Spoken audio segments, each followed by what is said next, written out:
हरिः ओम्। श्रीमद् वाल्मीकि रामायणे बालकांडे सप्ततितमः सर्गः।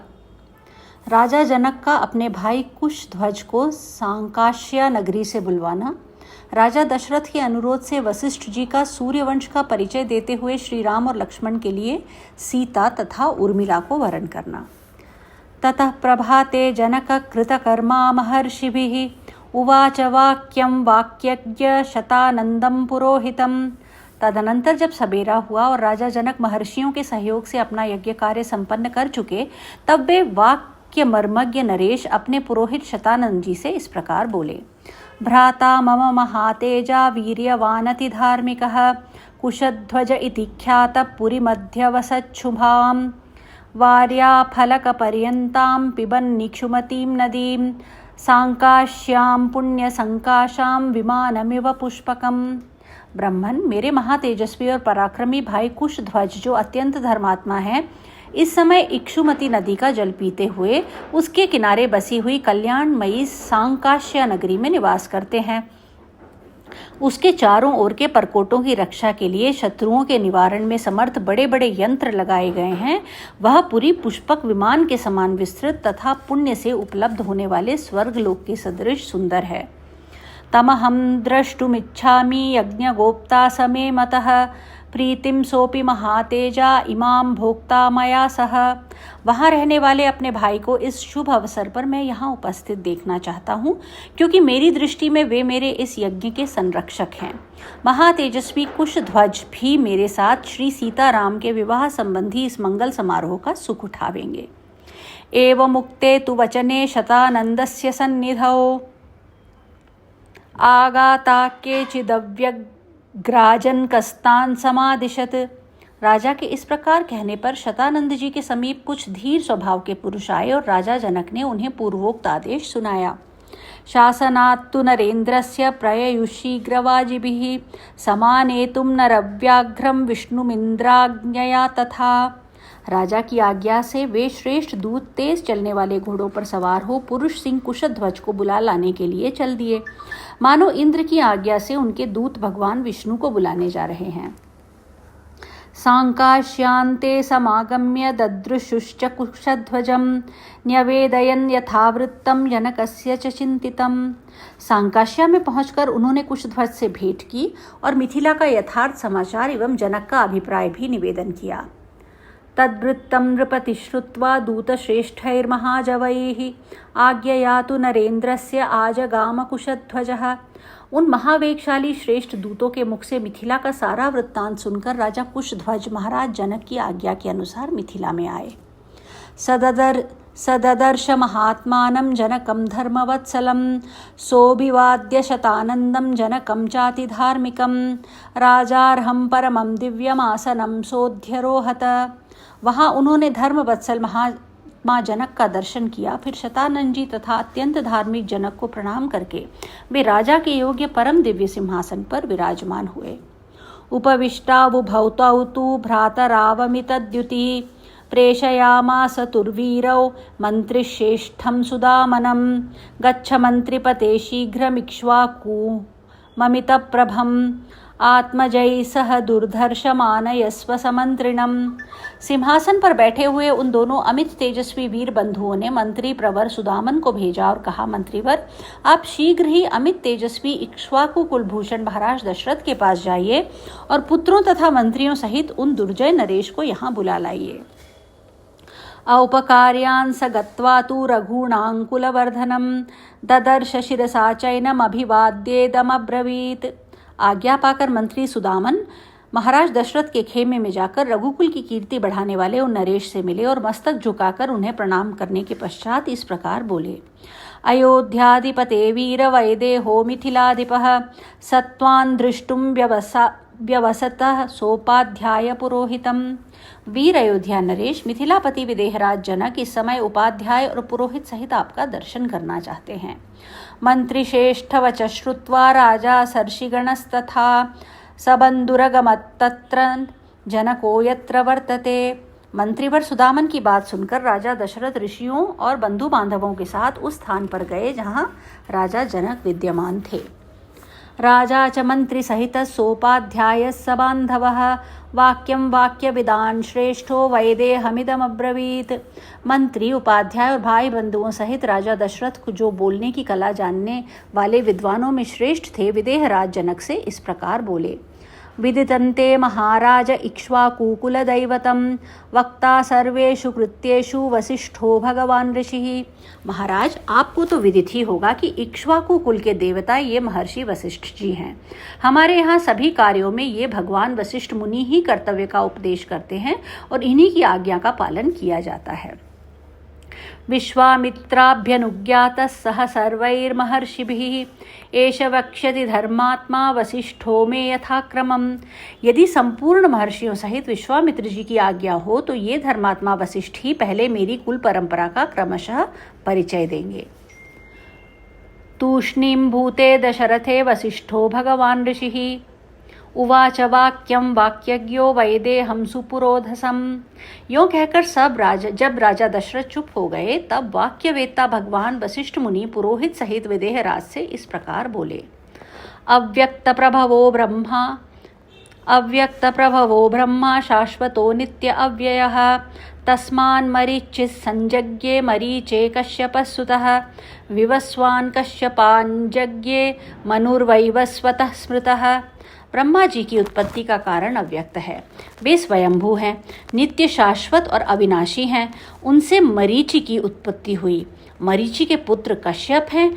कश्यप से विवस्वान का और विवस्वान से वैवस्वत मनु का जन्म हुआ। मनु प्रजापति पूर्वमिक्ष्वाकुश्च मनोसुतः तमिक्ष्वाकुमयोध्यायां राजानं विद्धि पूर्वकम्। मनु पहले प्रजापति थे, उनसे इक्ष्वाकु नामक पुत्र हुआ। उन इक्ष्वाकु को ही आप अयोध्या में प्रथम राजा समझें। इक्ष्वाकोस्तु सुतः श्रीमान् कुक्षिरित्येव विश्रुतः कुक्षेरथात्मज श्रीमान् विकुक्षीरुदपद्यत।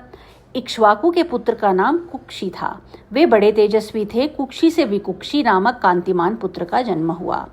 विकुक्षेस्तु महातेजा बाणपुत्रः प्रतापवान् बाणस्य तु महातेजा अनरण्यः प्रतापवान्। विकुक्षी के पुत्र महातेजस्वी और प्रतापी बाण हुए। बाण के पुत्र का नाम अनरण्य था। वे भी बड़े तेजस्वी और प्रतापी थे। अनरण्यात् पृथुर्जज्ञे त्रिशंकुस्तु पृथोरपि त्रिशंकोर्भवत्पुत्रो दुंधुमारो महायशाः। अनरण्य से पृथु और पृथु से त्रिशंकु का जन्म हुआ। त्रिशंकु के पुत्र महायशस्वी धुंधुमार थे। धुंधुमारान् महातेजा युवनाश्वो महारथः युवनाश्वसुतश्चासीन् मान्धाता पृथिवीपतिः। धुंधुमार से महातेजस्वी महारथी युवनाश्व का जन्म हुआ। युवनाश्व के पुत्र मान्धाता हुए, जो समस्त भूमंडल के स्वामी थे। मान्धातुस्तु सुतः श्रीमान् सुसन्धिरुदपद्यत सुसन्धेरपि पुत्रौ द्वौ ध्रुवसन्धि प्रसेनजित्। मान्धाता से सुसंधि नामक कांतिवान पुत्र का जन्म हुआ। सुसंधि के भी दो पुत्र हुए, ध्रुवसंधि और प्रसेनजीत। यशस्वी ध्रुवसन्धेस्तु भरतो नाम नामतः भरतात्तु महातेजा असितो नाम जायत। ध्रुव संधि से भरत नामक यशस्वी पुत्र का जन्म हुआ। भरत से महातेजस्वी असित की उत्पत्ति हुई। यस्यैते प्रतिराजानुत्पद्यन्त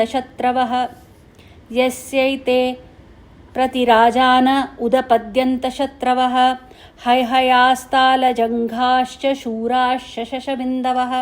राजा असित के साथ है तालजंघ और शशबिंदु, इन तीन राजवंशों के लोग शत्रुता रखने लगे थे। तांश्च सप्रतियुध्यन्वैर्युद्धे राजा प्रवासितः हिमवन्तमुपागम्य भार्याभ्यां सहितस्तदा। युद्ध में इन तीनों शत्रुओं का सामना करते हुए राजा असित प्रवासी हो गए। वे अपनी दो रानियों के साथ हिमालय पर आकर रहने लगे। असितोल्पबलो राजा कालधर्ममुपेयिवान् द्वे चास्य भार्ये गर्भिण्यौ बभूवतुरिति श्रुतिः। राजा असित के पास बहुत थोड़ी सेना शेष रह गई थी। वे हिमालय पर ही मृत्यु को प्राप्त हो गए। उस समय उनकी दोनों रानियां गर्भवती थीं, ऐसा सुना गया है। एका गर्भ विनाशार्थम सपत्न्यै सगरम ददौ उनमें से एक रानी ने अपनी सौत का गर्भ नष्ट करने के लिए उसे विषयुक्त भोजन दे दिया।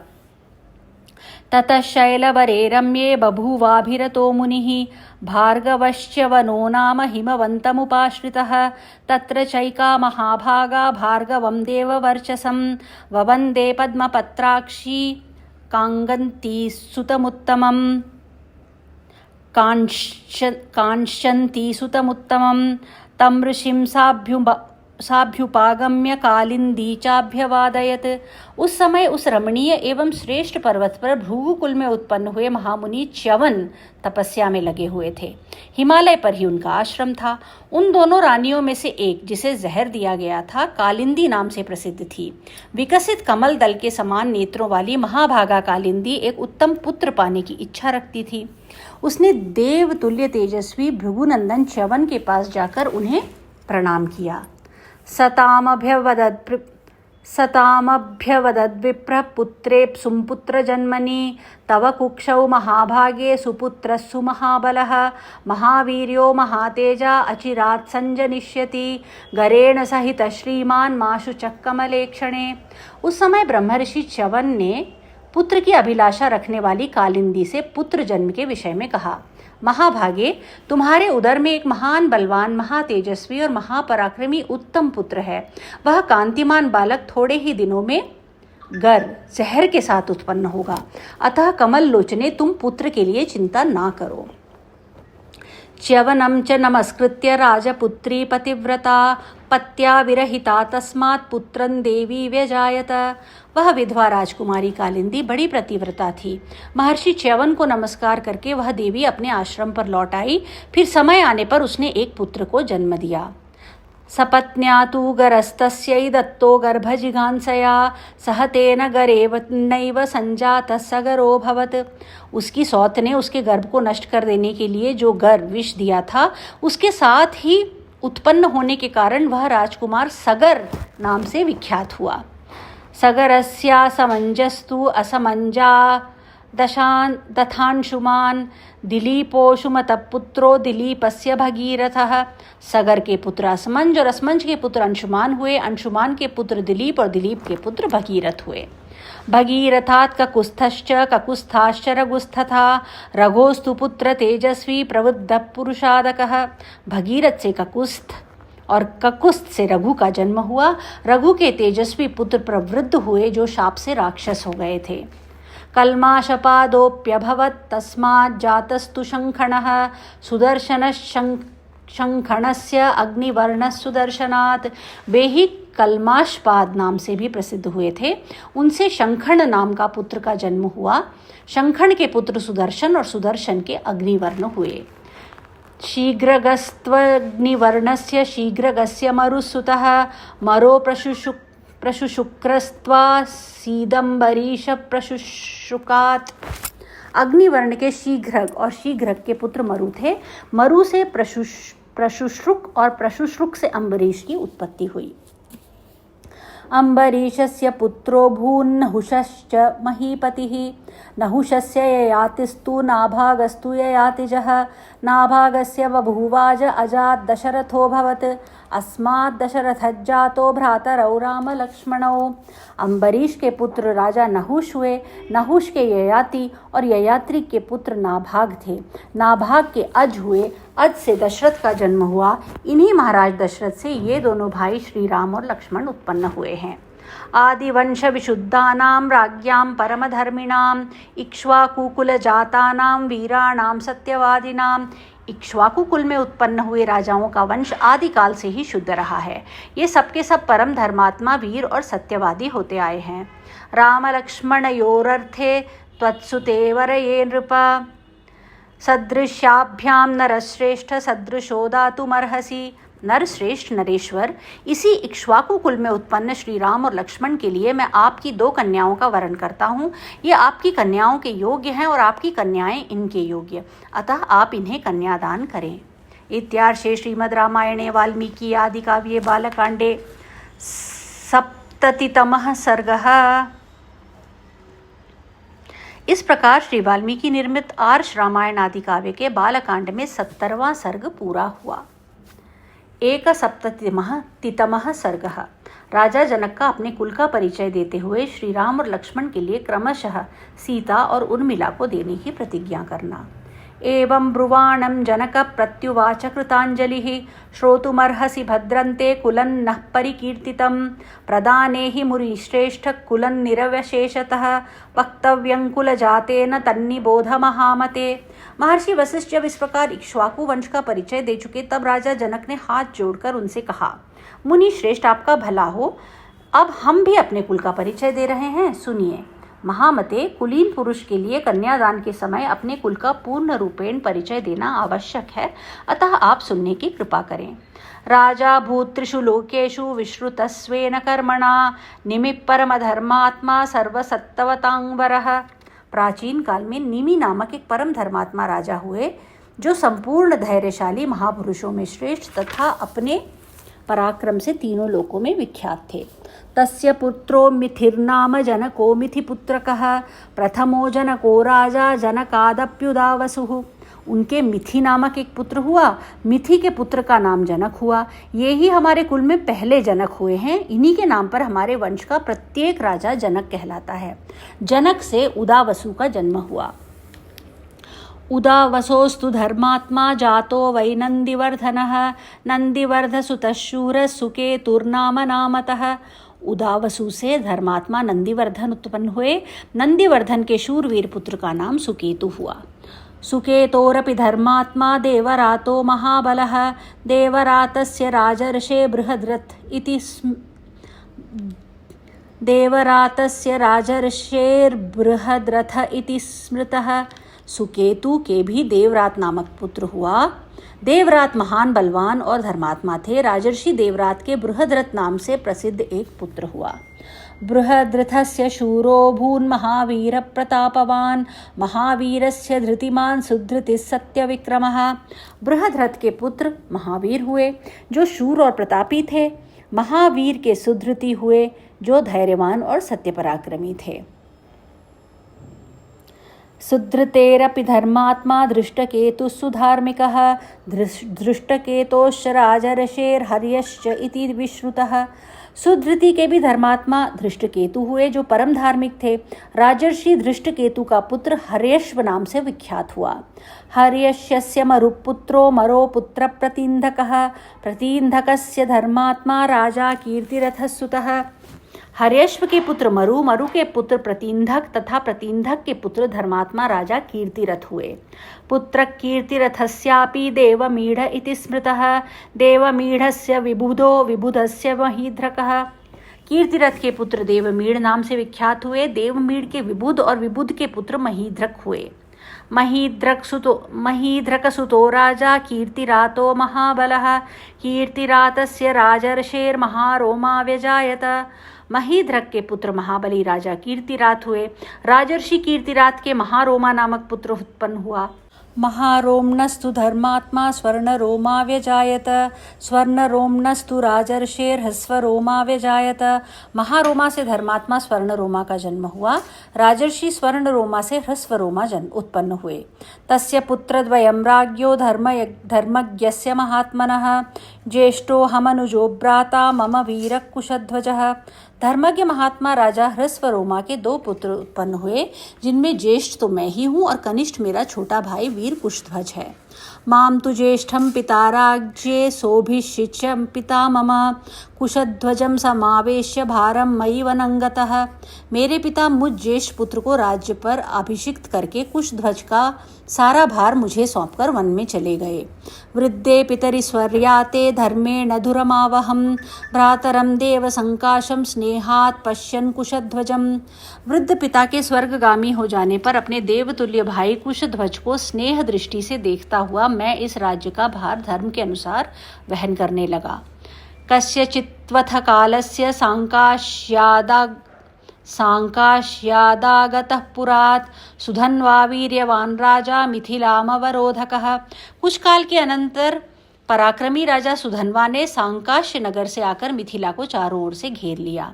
सच में प्रेषयामास शैवं धनुरनुत्तमं सीता च कन्या पद्माक्षी मह्यन् वैदीयतामिति।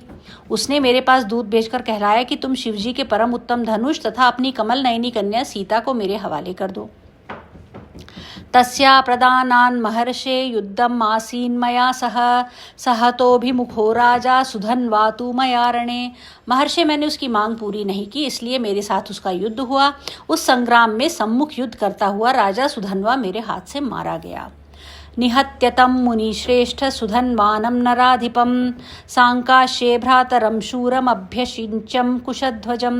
मुनिश्रेष्ठ राजा सुधन्वा का वध करके मैंने सांकाश्य नगर के राज्य पर अपने शूरवीर भ्राता कुशध्वज को अभिषिक्त कर दिया। कनीयानेश मे भ्राता अहम ज्येष्ठो महामुने ददामि परमप्रीतो वध्वौ ते मुनिपुंगव। महामुने, ये मेरे छोटे भाई कुशध्वज हैं और मैं इनका बड़ा भाई हूँ।